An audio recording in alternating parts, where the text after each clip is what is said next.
Hello, everyone. Welcome to History and Stories. Some people have said that the videos are low.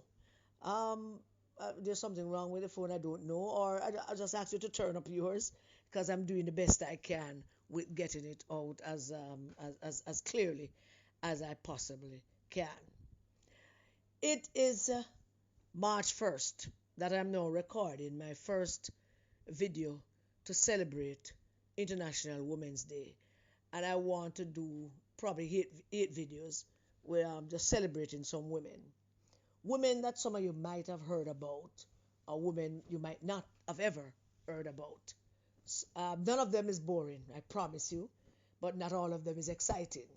Women that in science and literature and education, women in wars, women who taught us how to love ourselves, women who stood up for us before we knew how to stand up for ourselves, women who lived in the shadows and women who lived in the light, women who lived in darkness, women who suffered, women who bled, women who taught us how to live, how to be recognized, how to be ourselves. And we're going to celebrate some of those women. We're not going to get to everybody that most people would like us to get to. I want to talk about some women that most people don't talk about. And so here goes. In the meantime, please like the video and send me a comment or a question if you have a question. And do share the video with as many women as you know. And then we can talk about it. So the first woman I want to tell you about is a woman that just really, I feel that she deserves the first spot in these videos because of how iconic she has been. October 11th, 2007, in West Hampstead in London, Doris Lessing returned from a grocery shop to find journalists blocking her front door. Doris was 88 years old. She was carrying blue shopping bags filled with vegetables, wondering why her quiet Thursday had suddenly attracted a crowd with cameras. Someone shouted the news at her that she had just won the Nobel Prize in Literature. Now, the Nobel Prize in Literature is the highest honor in world literature, the recognition writers dream about their entire careers, the moment that changes everything for most writers.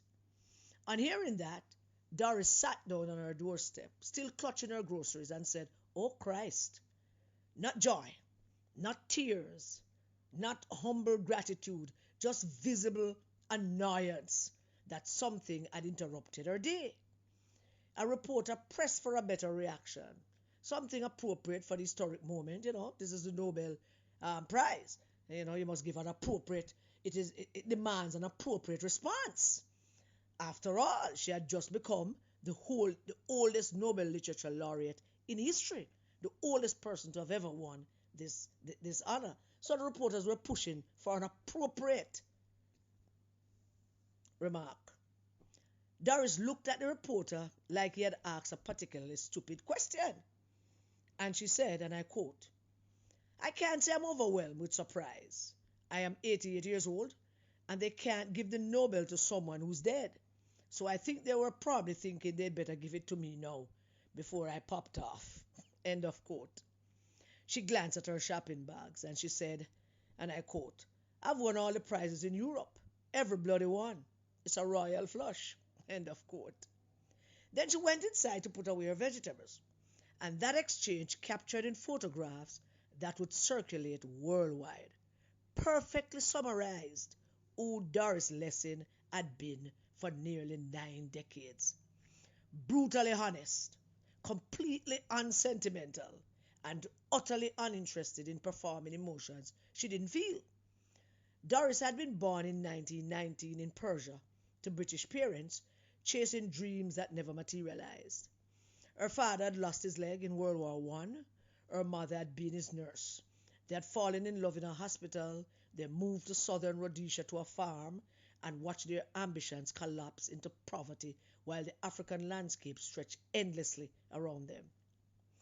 Doris absorbed a crucial lesson from all of that. Hope without realism is just prolonged suffering. So she left school at 14, started selling stories to magazines at 15, teaching herself everything formal education had not provided. At 19, she married a man named Frank Wisdom. They had 2 children. At 24, she walked out of that marriage, left him and the children. Not because Frank was abusive, not because of any kind of scandal. Doris left simply because continuing that life felt like drowning. She felt like she wasn't seen. She felt invisible. So she left. Children and husband. Decades later, when interviewers inevitably asked about abandoning her children, as they always do, because they always did, she refused to soften the truth or perform any kind of expected remorse for them. There's nothing more boring for an intelligent woman than to spend endless amounts of time with small children, she said. And she said, I felt I wasn't the best person to bring them up. I would have ended up an alcoholic or a frustrated intellectual as my mother. She made no apology, no shame, just honest acknowledgement of choices most women weren't permitted at that time to admit that they'd even considered. She married again, a German communist refugee named Gottfried Lessing. That marriage also failed, but she kept his surname anyway, because she felt that changing it seemed unnecessary, like it seemed like unnecessary paperwork. She joined the Communist Party because the Communist Party opposed apartheid and colonialism, issues that mattered after growing up watching racial injustice in Rhodesia. But in 1956, when the Soviet tanks crushed the Hungarian uprising, she immediately left the party. Evidence changed, so therefore her position changed. Being a member of the Communist Party isn't all that it was cracked up to be. No elaborate explanation necessary. She just left because the evidence changed as to what they are and what they were. In 1962, Doris published the Golden Notebook. The Golden Notebook. I recommend you go look it up, look for it and read it. It's a novel. It's a novel discussing menstruation, orgasms, mental breakdown, and female rage with unprecedented frankness. The feminist movement claimed her as their prophet and their spokesperson. She rejected the label entirely. And she said, and I quote, I never meant it to be a trumpet for women's liberation. End of quote. Doris was not interested in being anyone's symbol. She was interested in writing truth, regardless of who found it convenient. For the next 50 years, she wrote relentlessly. Science fiction, realism, memoirs, mysticism. She refused categorization or containment. South Africa and Rhodesia banned her books for decades because of her anti-apartheid stance. She considered it validation that she was saying something worth suppressing. If they ban it, it's validation of who she is, what she's saying. In 1992, the British government attempted to make her a dame. She declined, and she said, and I quote, the British Empire no longer exists. End of quote. When America invaded Iraq in 2003, she publicly called President Bush, and I quote, a world calamity. End of quote. When asked about September 11th, Doris compared it to decades of IRA bombings and said it wasn't as terrible by comparison. And then she endured weeks of outrage for refusing to perform the expected level of American grief.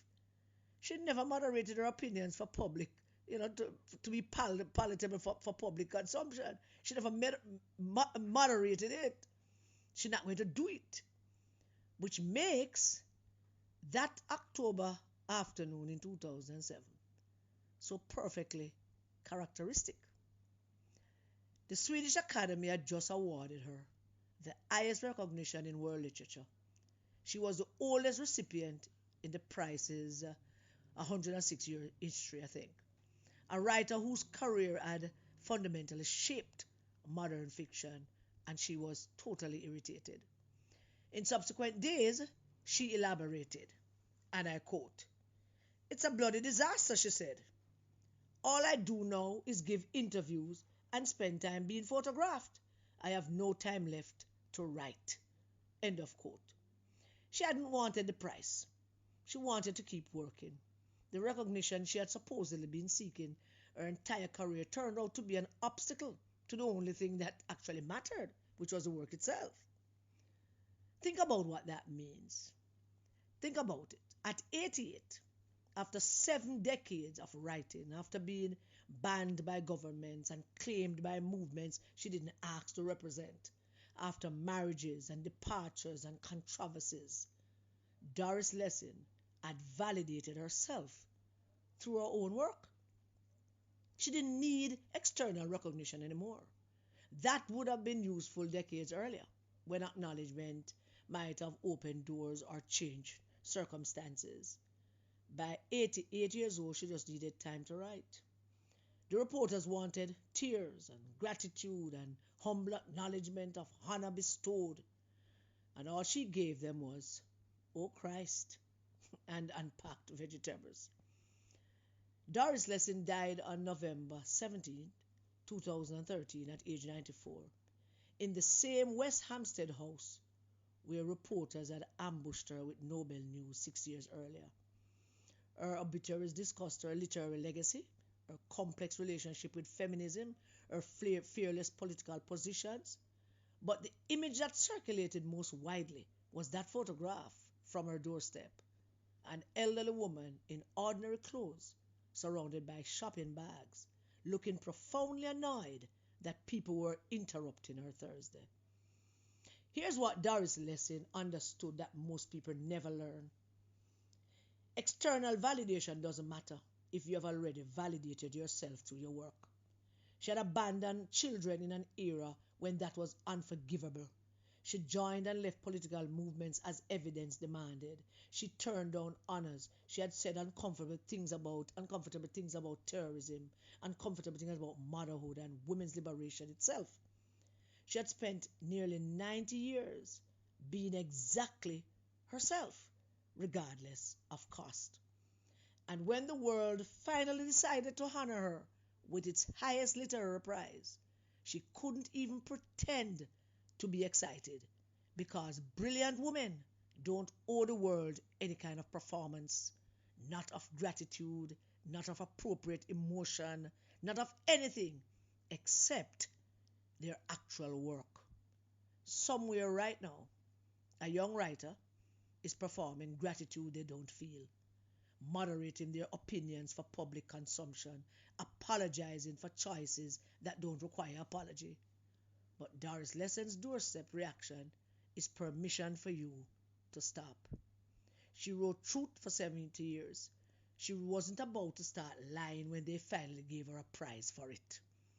So at 88, she had earned the right to say, "Oh Christ," and mean it. She had earned the right to prioritize her writing schedule over the world's expectations. She had earned the right to be irritated that recognition came so late that it interfered with the work itself. Most people spend their entire lives seeking validation from others. Doris Lessing spent her entire life validating herself. And when the world finally caught up, she was too busy buying vegetables to care. International Women's Day should salute Doris Lessing. Let's celebrate another great woman that you probably have never heard about, or you probably have. I hope you have. Remember to like the videos and share the video, and leave a pithy comment. Remember that. Give us a thumbs up. And for those of you who have not yet subscribed, please do so. Today's the second story that I want to bring you, and this one is brought to you by No Cap Archives. She married the right man, said the right things, wore the right dresses. Then at age 40, she left everything and became the first woman to win the Pulitzer Prize. All right? So we talk about the oldest woman.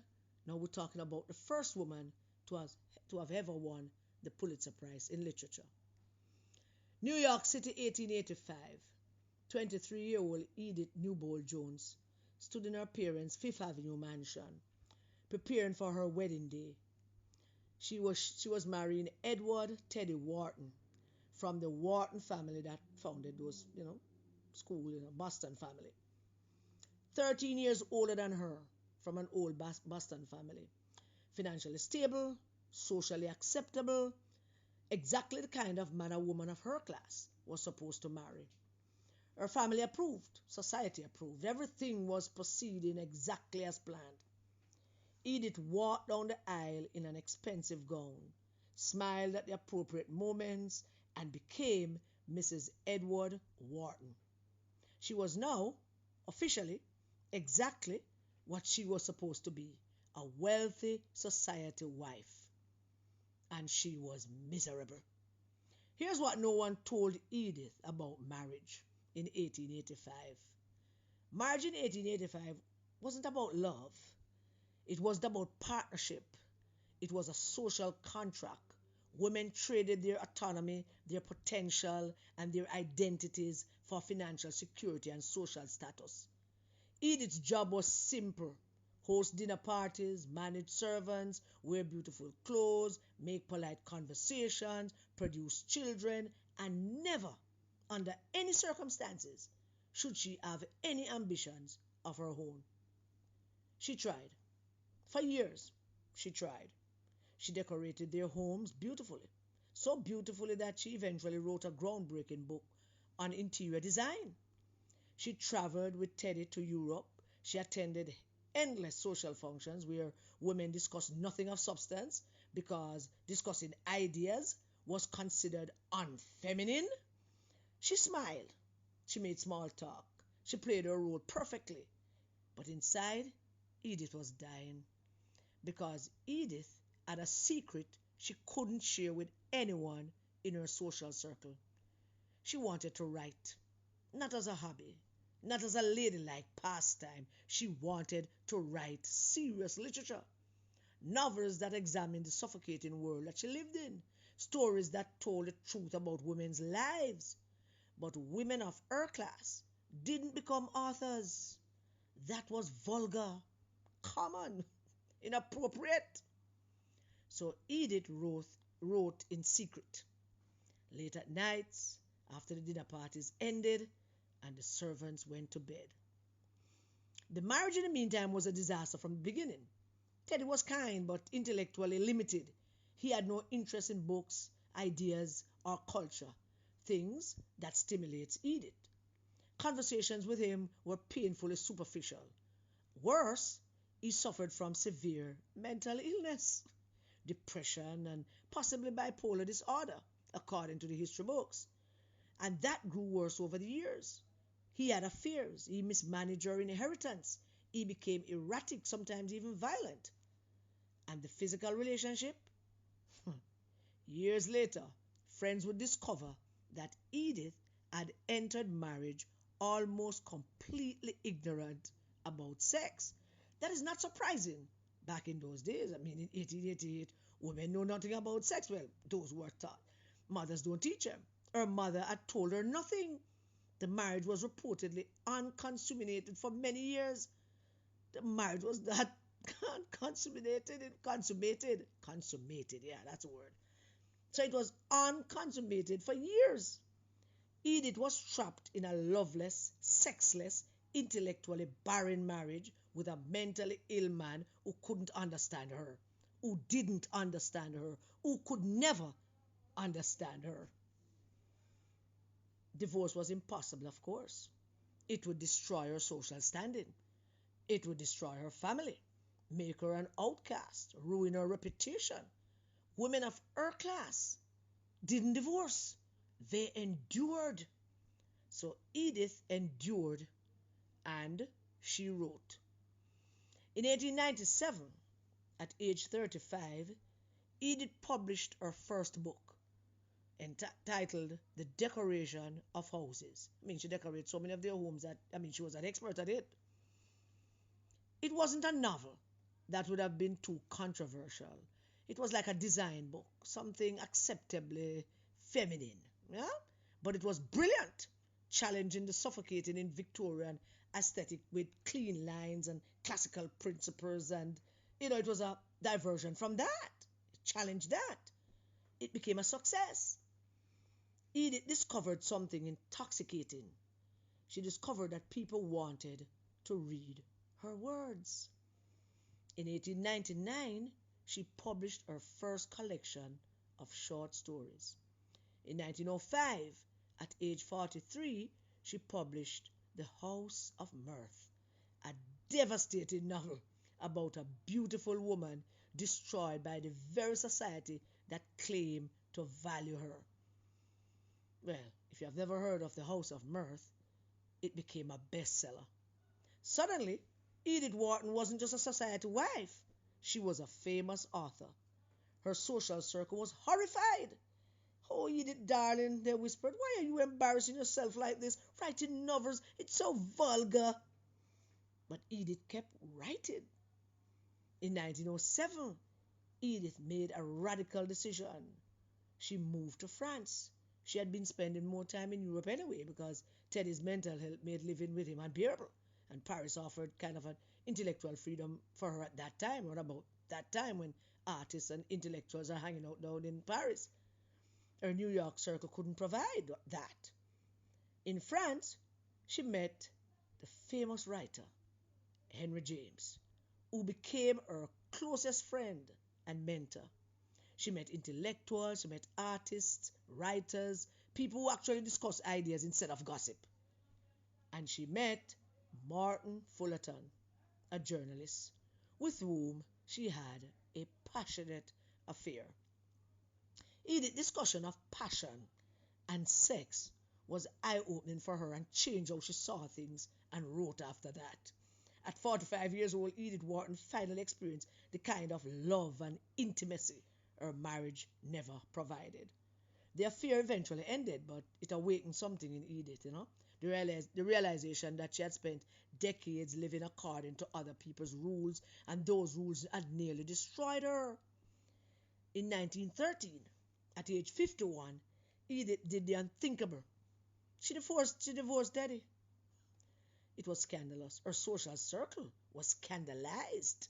Divorce was simply not done among people of their class. She was labeled selfish, difficult, improper. But Edith didn't care anymore. You know why? Edith was free. What Edith did with her freedom changed American literature. She wrote Ethan Frome, which was a brutal, beautiful novel about people trapped by poverty and duty, unable to escape their circumstances. I've never read it. I must go look for that and read it. She also wrote The Custom of the Country. I partially read that. It's a savage satire of social climbing and American materialism. And then she wrote the big one. She wrote The Age of Innocence, a masterpiece if you have ever watched it. Yeah? It's a movie. It became a movie about a man trapped by social convention, unable to choose the woman that he actually loves. In 1921, The Age of Innocence won the Pulitzer Prize for fiction. Edith Wharton became the first woman ever to win the award. She was 59 years old. She had been writing seriously for over 20 years by then. She had left her marriage, her country, her entire social world, and she had won the most prestigious literary prize in America. The same people who had whispered that writing was inappropriate for a lady now had to acknowledge that Edith Wharton was one of the greatest American authors alive. Edith lived the rest of her life in France, writing prolifically. She never remarried. She never returned to live in America. She built her life entirely on her own terms, surrounding herself with intellectuals, hosting writers and artists, maintaining deep friendships, and producing some of the finest literature of the 20th century. During World War I, she organized relief efforts for Belgian refugees, for which France awarded her the Legion of Honor. She wrote over 40 books, novels, short stories, poetry, non-fiction. She mentioned younger writers. She designed gardens. She traveled extensively. She lived exactly the life she wanted, which looked nothing like the life she was supposed to want. When Edith died in 1937 at age 75, she was buried in France, far from the New York society that had tried to contain her. Here's what makes Edith's story remarkable, and why we must praise Edith Wharton for showing us the way of one of the greatest literature giants, female. And here's what makes her story remarkable.